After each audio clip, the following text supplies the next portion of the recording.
जय श्री कृष्णा। राधे राधे। आमल की एकादशी व्रत कथा। आज फाल्गुन मास के शुक्ल पक्ष की एकादशी तिथि है और इस एकादशी को आमल की एकादशी के नाम से जाना जाता है। कुछ स्थानों पर इसे रंग भरी एकादशी भी कहते हैं। तो आज मैं आप सभी को सुना रही हूँ आमल की एकादशी की बड़ी ही दुर्लभ कथा। इन कथाओं को सुनने से मनुष्यों के सभी पाप और संकट कट जाते हैं तथा समस्त मनोकामनाओं की पूर्ति होती है। तो आप लोग बड़ी ही श्रद्धा और प्रसन्नचित मन से इन कथाओं को पूरा अवश्य सुनिएगा। तो आइए भगवान श्री लक्ष्मी नारायण जी के चरणों का ध्यान करते हुए इस कथा को सुनते हैं। भगवान श्री कृष्ण के श्री मुख से विजया एकादशी की कथा एवं महात्म्य सुनकर युधिष्ठिर बोले, हे मधुसूदन, आपके श्री मुख से फाल्गुन माह के कृष्ण पक्ष को आने वाली विजया एकादशी का महात्म्य और कथा सुनकर मैं तृप्त हो गया हूँ और अब मैं फाल्गुन माह के शुक्ल पक्ष को आने वाली एकादशी तिथि के बारे में जानने को उत्सुक हूँ। आते हैं मधुसूदन, इस एकादशी को किस नाम से जाना जाता है? इस एकादशी व्रत का क्या विधि और विधान है? इस व्रत में हमें किस भगवान की पूजा करनी चाहिए? इस एकादशी व्रत के फलस्वरूप हमें किस पुण्य फल की प्राप्ति होती है? मुझसे विस्तार पूर्वक कहें। युधिष्ठिर की बात सुनकर भगवान श्री कृष्ण बोले, हे राजन, फाल्गुन माह के शुक्ल पक्ष को आने वाली एकादशी को आमल की एकादशी के नाम से जाना जाता है। इस एकादशी व्रत के प्रभाव से समस्त पापों का नाश होता है। इस एकादशी को करने पर प्राप्त होने वाला पुण्य फल 1000 गौ दान के समान है। हे राजन, अब मैं आपको आमल की एकादशी की व्रत कथा सुनाने जा रहा हूँ, जो ऋषि वशिष्ठ जी ने राजा मांधाता को सुनाई थी। इस कथा को ध्यानपूर्वक सुनना। भगवान श्री कृष्ण बोले, एक समय की बात है जब राजा मांधाता ऋषि वशिष्ठ के आश्रम पहुंचे और उनसे निवेदन करने लगे। राजा मांधाता बोले, हे मुनिवर, आप सर्व वेदों के ज्ञाता है। आप मुझ पर कृपा करें और मुझे कोई ऐसी कथा सुनाने का कष्ट करें जिससे मेरा कल्याण हो। महर्षि वशिष्ठ बोले, हे राजन, तुमने बड़ा ही उत्तम विचार प्रकट किया है। सर्व कल्याण हेतु आज मैं तुम्हें एक ऐसी कथा अवश्य सुनाऊंगा। सभी व्रतों में सबसे उत्तम और मनुष्य के अंत समय में उसे मोक्ष प्रदान करने वाली आमल की एकादशी की कथा। अतः इस कथा को बड़ी ही श्रद्धा पूर्वक सुनना। एक समय की बात है, वैदेश नामक एक नगर हुआ करता था, जहां ब्राह्मण, क्षत्रिय, वैश्य और शूद्र सभी वर्ण के लोग बड़े ही आनंद से अपना जीवन निर्वाह किया करते थे। वहां सदैव वेद ध्वनि गूंजा करती थी और इस नगर में पापी, दुराचारी और नास्तिक कोई भी नहीं था। उस खुशहाल नगर में चैत्रथ नामक चंद्रवंशी राजा राज्य किया करता था। राजा अत्यंत विद्वान और गुणी था। नगर में कोई भी व्यक्ति दरिद्र और कंजूस नहीं था। सभी नगरवासी परम विष्णु भक्त और अबला वृद्ध, स्त्री, पुरुष सभी एकादशी का व्रत किया करते थे। एक दिन फाल्गुन माह के शुक्ल पक्ष की आमल की एकादशी का पर्व आया। उस दिन सभी प्रजाजनों ने हर्ष पूर्वक इस व्रत का अनुष्ठान किया। राजा अपने प्रजाजनों संग नगर के एक मंदिर में जाकर पूर्ण कुंभ की स्थापना करते हुए प्रभु को धूप, दीप, नैवेद्य, पंचरत्न आदि से धात्री का पूजन करने लगे और इस प्रकार स्तुति करने लगे, हे पूज्य धात्री, आप परम ब्रह्मा स्वरूप हो, स्वयं ब्रह्मा जी द्वारा उत्पन्न हुए और सर्व पापों का नाश करने वाले हो। आपको मैं कोटि कोटि वंदन करता हूँ। अब आप मेरा अर्घ्य स्वीकार करें। आप स्वयं श्री रामचंद्र जी द्वारा पूजनीय हो। मैं आपकी स्तुति करता हूँ, अतः आप मेरे सभी अवगुणों का नाश करो। भगवान धात्री की स्तुति के साथ ही सभी ने उस रात्रि जागरण भी किया। रात्रि के समय वहां एक बहेलिया आया। वह अत्यंत पापी और अधर्मी था। वह अपने परिवार का भरण पोषण जीव हत्या करके किया करता था। उस समय भूख प्यास से अति व्याकुल वह बहेलिया मंदिर में हो रहे जागरण को देखने मंदिर के कोने में जाकर बैठ गया और भगवान श्री हरि की एकादशी कथा का महात्म्य सुनने लगा। इस तरह वहां उपस्थित अन्य नगर जनों की भांति उसने भी पूरी रात्रि जागरण करते हुए बिता दी। प्रातः काल होने पर सभी नगरवासी अपने घर को चले गए और वह बहेलिया भी अपने घर को चला गया। घर जाकर उस बहेलिये ने भोजन किया और कुछ समय पश्चात उस बहेलिये की मृत्यु हो गई। किंतु आमलिका एकादशी व्रत के कारण उसने अगले जन्म में राजा विदुरथ के घर जन्म लिया और वह वसुरथ के नाम से जाना गया। आगे जाके युवा होने पर वह चतुरंगिनी सेना और धन धान्य से परिपूर्ण होकर 10,000 ग्रामों का पालन करने लगा। उसकी प्रतिभा तेज में सूर्य के समान, कांति में चंद्रमा के समान, वीरता में स्वयं भगवान विष्णु के समान और क्षमा में माता पृथ्वी के समान थी। वह अपने युग में महान धर्मनिष्ठ, सत्यवादी, कर्मवीर और परम विष्णु भक्त था।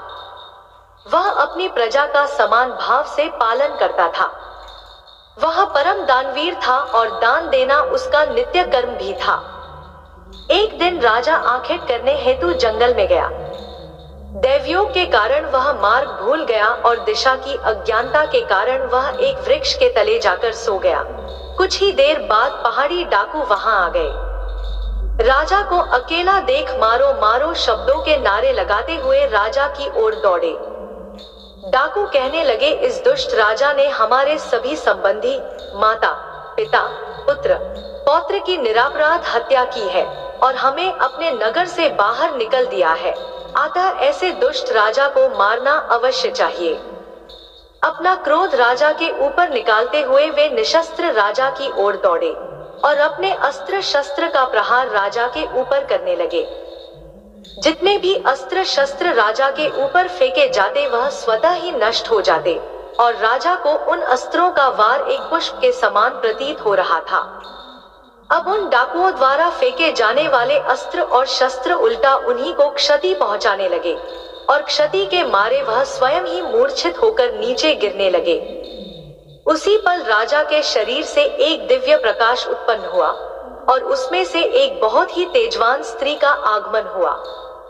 वह स्त्री सुंदर अवश्य थी, किंतु उसकी भ्रिकुटी टेढ़ी थी। उनके नेत्रों से एक भयावह अग्नि की ज्वाला प्रकट हो रही थी। वह दूसरे काल के समान दिख रही थी। राजा पर प्रहार हो रहा देख वह उन डाकुओं का संहार करने उनके पीछे दौड़ी और कुछ ही समय में उसने सभी डाकुओं का संहार कर दिया। कुछ समय पश्चात जब राजा जागृत अवस्था में आया तो उसने सभी डाकुओं को मरा हुआ पाया।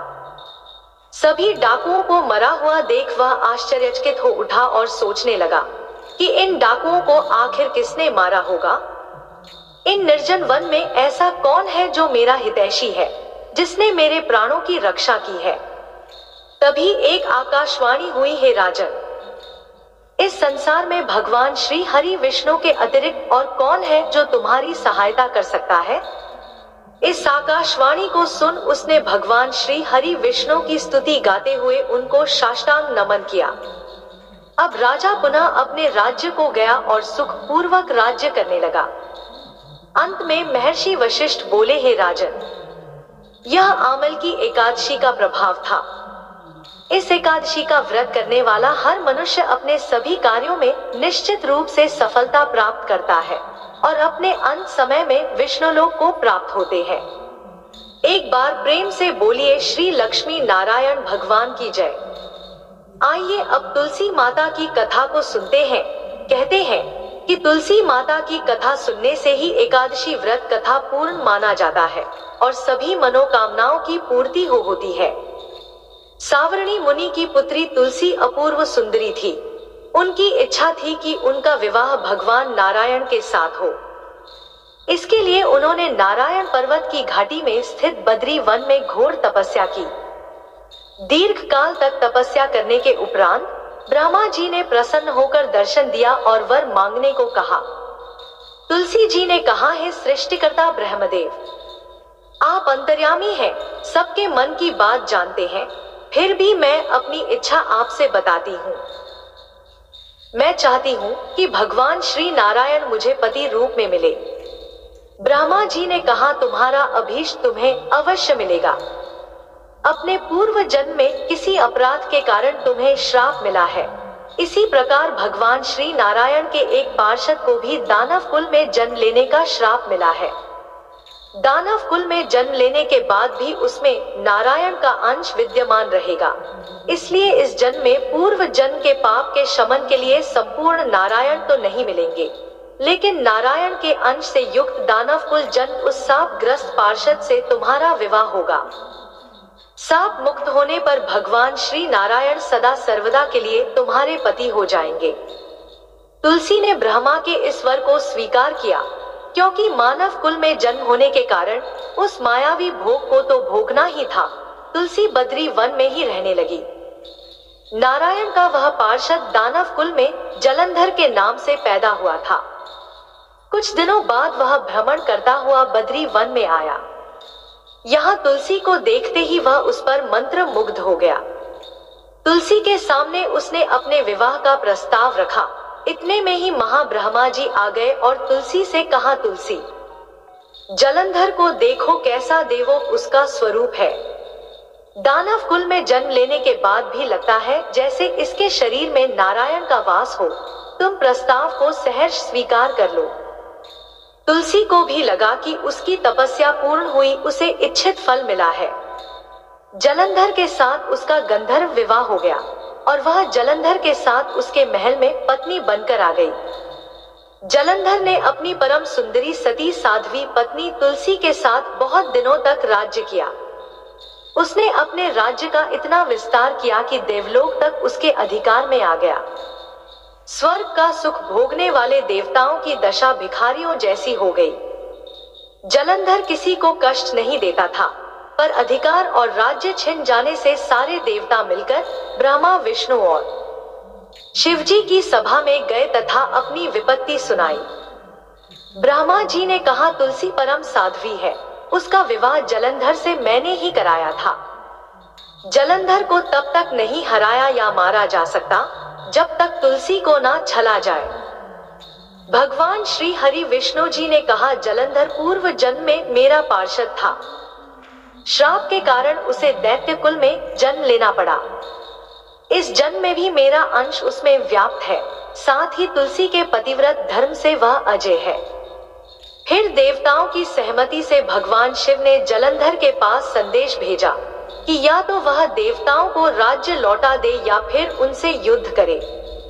जलंधर भगवान शंकर के पास पहुंचा। उसने कहा, देवा आदि देव, आपके लिए देवताओं का पक्ष लेना उचित नहीं है। राज्य बढ़ाना हर राजा का कर्तव्य है। मैं किसी को दुखी नहीं कर रहा हूँ। देवताओं से कहिए कि वे मेरी प्रजा बनकर रहे। मैंने आपका कोई भी अपमान नहीं किया है। हमारा आपका युद्ध शोभा नहीं देता है। अगर आप हार गए तो बड़ी लज्जा की बात होगी। मैं हार गया तो आपकी कीर्ति बहुत अधिक नहीं बढ़ेगी। भगवान शंकर फिर हंसने लगे। वे तो सब रहस्य समझते थे। तुलसी और जलंधर के पूर्व जन्म के श्राप की अवधि लगभग पूरी हो चुकी थी। फिर शंकर जी बोले, इसमें कीर्ति और लज्जा की बात नहीं है। तुम देवों को राज्य लौटाकर उन्हें उनके पद पर प्रतिष्ठित होने दो। युद्ध से बचने का यही एक उपाय है।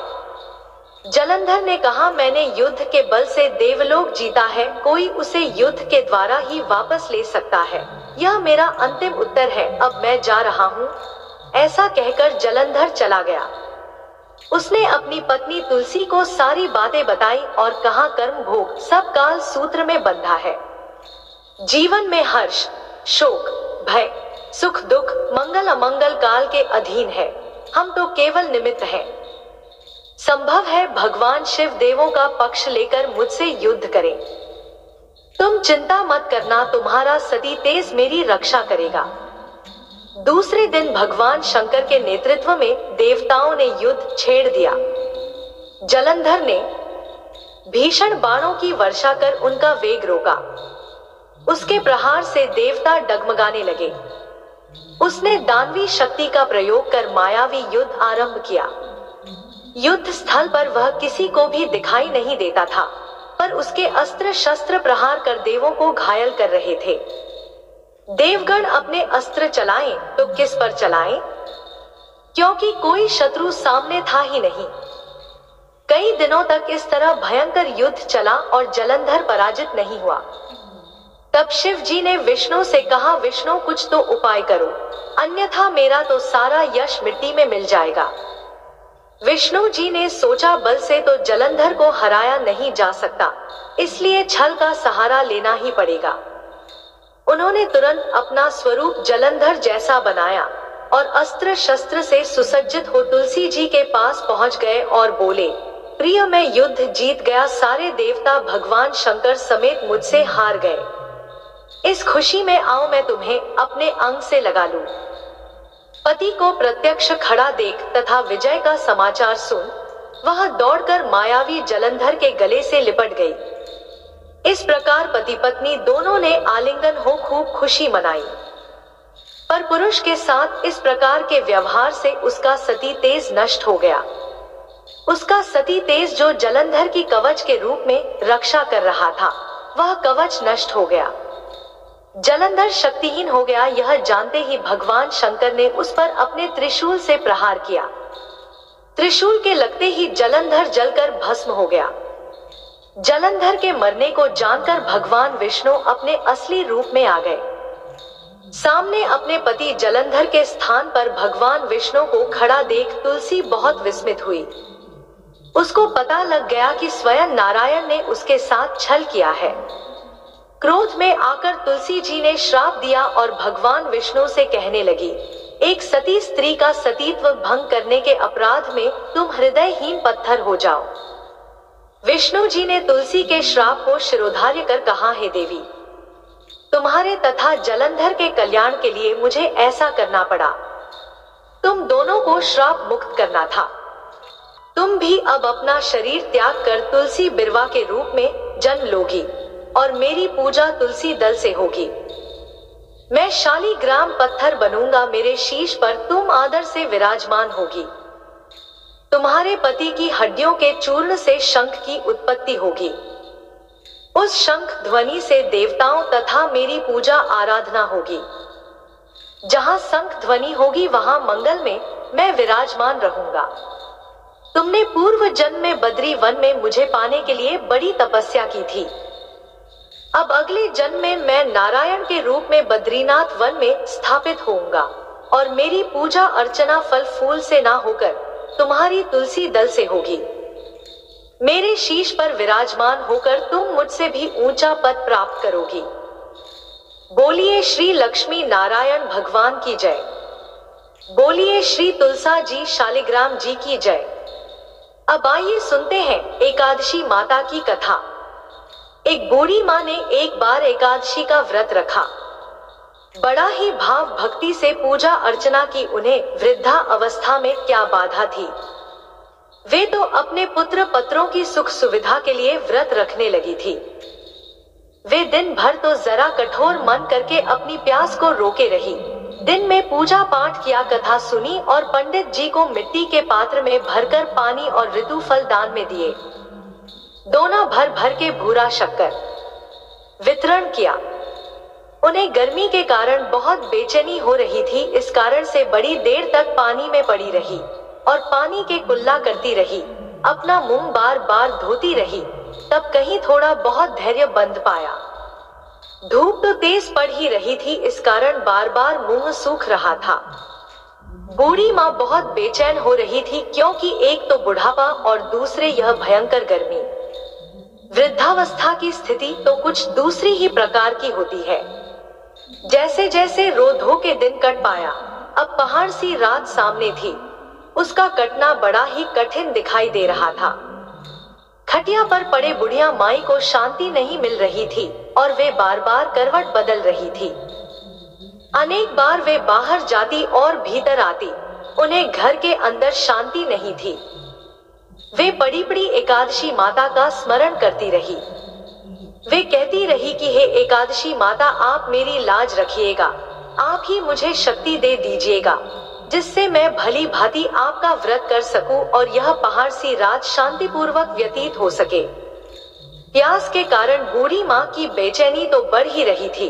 उन्होंने धैर्य रखने का बहुत प्रयास किया, किंतु सहनशीलता की सीमा टूट गई और वे घबराकर एकदम चिल्ला पड़ी। बोली कि बचाओ बचाओ। अम्मा का चिल्लाना सुनकर परिवार भर के नर नारी बच्चे और पड़ोसी एकत्रित होकर बूढ़ी अम्मा की खटिया के समीप पहुंच गए। सबने पूछा कि अम्मा जी आपको क्या हुआ, आप क्यों चिल्ला रही हैं? आप इस वृद्धावस्था में यह कठिन व्रत क्यों कर रही हैं? अम्मा जी शक्ति से ही भक्ति होती है। थोड़ी ही देर में वे फिर से बोली कि अरे हमारे तो प्राण ही निकले जा रहे हैं। मेरी छाती पर ठंडे पानी का घड़ा रख दीजिए। नातियों ने दादी की छाती पर ठंडे पानी का पात्र रख दिया। तब कहीं जाकर उन्हें थोड़ा बहुत आराम मिला और थोड़ी देर के लिए उन्होंने अपनी आंखें बंद कर ली। एकादशी माता ने सोचा कि यह बूढ़ी अम्मा है तो बहुत कठोर, जरा जाकर उसकी परीक्षा लेना चाहिए। वे आधी रात को मुर्गा बनकर टेर लगाने लगी। मुर्गा की आवाज सुनकर दादी जल्दी से उठी और बाहर जाकर आसमान की ओर देखा, किंतु आसमान में कहीं उन्हें प्रातकालीन तारा दिखाई नहीं दिया। वे सोचने लगी कि यह मुर्गा क्यों और कैसे बोल गया। उन्हें प्यास तो लग ही रही थी, थोड़ा बहुत उनका मन भी विचलित होने लगा था, किंतु अंत में उन्होंने दृढ़ निश्चय किया कि मैं अब व्रत को पूर्ण करके ही छोड़ूंगी, चाहे भले ही मेरे प्राण निकल जाएं। यह सोचकर फिर वे खटिया पर शिथिल होकर लेट गई। थोड़ी ही देर में एकादशी माता ने उनकी फिर से परीक्षा लेनी चाहिए। एक छोटी सी बालिका एक गिलास में शरबत लेकर उनके सिरहाने खड़ी हो गई और जोर से बोली कि दादी जी सवेरा हो गया है, आप हाथ मुंह धोकर शरबत पी लीजिए। पहले तो शरबत का गिलास देखकर उनका मन ललचा लगा, किंतु अचानक व्रत का स्मरण हो आया और उन्होंने सोचा कि मैं किसी भी प्रकार से अभी शरबत नहीं पी सकती हूँ, और वे शांतिपूर्वक अपनी खटिया पर लेट गई। फिर थोड़ी ही देर में उन्हें ऐसा लगा जैसे किसी ने उन्हें पानी के कुएं में पटक दिया हो। वे बड़ी देर तक उस कुएं में हाथ पांव चलाती रही, किंतु उन्होंने अपने मुंह में पानी की एक बूंद भी नहीं जाने दिया और वे दृढ़ता पूर्वक अपने व्रत का पालन करती रही। थोड़ी ही देर में ना जाने कहां से सामने आग जलने लगी, जिससे भारी गर्मी बढ़ने लगी और प्यास के कारण प्राण निकलने लगे, किंतु बूढ़ी अम्मा का कुछ भी नहीं बिगाड़ पाया। वे जहां की तहां मुस्कुराती हुई सी बैठी रही। थोड़ी ही देर में बाहर प्रकाश दिखाई देने लगा, ऐसा लगा कि जैसे सवेरा हो गया हो। बूढ़ी अम्मा ने जब बाहर निकल कर देखा तो समझ गई कि अभी सवेरा होने में 3-4 घंटे की देरी है। यह जानकर वे शांतिपूर्वक इधर उधर घूमने फिरने लगी। एकादशी माता यह बात अच्छी तरह से समझ गई कि यह बूढ़ी अम्मा किसी भी प्रकार से अपने व्रत से नहीं टल सकती हैं। वे उनके सत्य व्रत को अच्छी तरह से समझ गई। सवेरा होते ही बूढ़ी माता ने स्नान किया, भगवान का पूजन पाठ किया, एकादशी माता की कथा सुनी, ब्राह्मणों को दक्षिणा देकर भोजन कराया, तब कहीं उन्होंने जल ग्रहण किया। कन्याओं को भोजन कराने के बाद अम्मा ने स्वयं भोजन किया। उस श्रेष्ठ व्रत के प्रताप से बूढ़ी अम्मा की आयु में वृद्धि हो गई। उनका घर परिवार हरा भरा हो गया। घर में अब उनके कोई अभाव नहीं रहा। वे हर तरह के सुख साधनों से संपन्न हो गई। नाती नातिन से उनका घर भर गया और वे उसी दिन से 12 महीने की एकादशी का व्रत करने लगी। एकादशी माता के व्रत के प्रताप से इस संसार में हर प्रकार के सुख भोग कर अंत में वैकुंठ धाम को चली गई। जैसे एकादशी माता ने बूढ़ी माता और उनके परिवार को हरा भरा किया, ऐसे ही एकादशी माता हम सभी की मनोकामनाएं को पूर्ण करे। बोलिए श्री लक्ष्मी नारायण भगवान की जय। अब आइए अंत में श्रवण करते हैं घर में सुख समृद्धि बनाए रखने वाली माता लक्ष्मी की कथा। बनारस में एक बड़े धनवान सेठ रहते थे। वह विष्णु भगवान के परम भक्त थे और हमेशा सच बोला करते थे। एक बार जब भगवान सेठ जी की प्रशंसा कर रहे थे, तभी मां लक्ष्मी ने कहा, है स्वामी, आप इस सेठ की इतनी प्रशंसा किया करते हैं, क्यों न आज उसकी परीक्षा ली जाए और जाना जाए कि क्या वह सचमुच इसके लायक है या नहीं। भगवान बोले ठीक है, अभी सेठ गहरी निद्रा में है, आप उसके स्वप्न में जाएं और उसकी परीक्षा ले लें। अगले ही क्षण सेठ जी को एक स्वप्न आया। स्वप्न में धन की देवी माता लक्ष्मी उनके सामने आई और बोली, हे राजन, मैं धन की दात्री लक्ष्मी हूँ। सेठ जी को अपनी आंखों पर यकीन नहीं हुआ और वो बोले, हे माता, आपने साक्षात अपने दर्शन देकर मेरा जीवन धन्य कर दिया। बताइए मैं आपकी क्या सेवा कर सकता हूँ? देवी लक्ष्मी ने कहा, कुछ नहीं राजन, मैं तो बस इतना बताने आई हूँ कि मेरा स्वभाव चंचल है और वर्षों से तुम्हारे भवन में निवास करते करते मैं ऊब चुकी हूँ, इसलिए यहाँ से जा रही हूँ। सेठ जी बोले, मेरा आपसे निवेदन है कि आप यहीं रहे, किंतु अगर आपको यहाँ अच्छा नहीं लग रहा है तो मैं भला आपको कैसे रोक सकता हूँ? सेठ ने कहा, है माँ, आप अपनी इच्छा अनुसार जहाँ चाहे जा सकती हैं। तत्पश्चात देवी लक्ष्मी उसके घर से चली गई। थोड़ी देर बाद माता लक्ष्मी रूप बदलकर पुनः सेठ के स्वप्न में यश के रूप में आई और बोली, सेठ, मुझे पहचान रहे हो कि मैं कौन हूँ? सेठ ने कहा, नहीं महोदय, मैंने आपको नहीं पहचाना। यश ने बोला, मैं यश हूँ, मैं ही तेरी कीर्ति और प्रसिद्धि का कारण हूँ। लेकिन अब मैं तुम्हारे साथ नहीं रहना चाहता, क्योंकि माँ लक्ष्मी यहाँ से चली गई है, इसलिए मेरा भी यहाँ कोई काम नहीं है। सेठ ने बोला, ठीक है, यदि आप भी जाना चाहते हैं तो वही सही। सेठ जी अभी भी स्वप्न में ही थे और उन्होंने देखा कि वह दरिद्र हो गए हैं और धीरे धीरे उनके सारे रिश्तेदार व मित्र सभी उनसे दूर हो गए हैं। यहाँ तक कि जो लोग उनका गुणगान किया करते थे वो भी अब बुराई करने लगे हैं।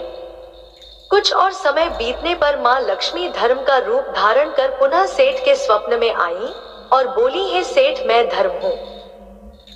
माँ लक्ष्मी और यश के जाने के बाद मैं भी इस दरिद्रता में तुम्हारा साथ नहीं दे सकता, इसलिए मैं भी जा रहा हूँ। फिर सेठ ने कहा, जैसी आपकी इच्छा, सेठ ने उत्तर दिया और धर्म भी वहां से चला गया।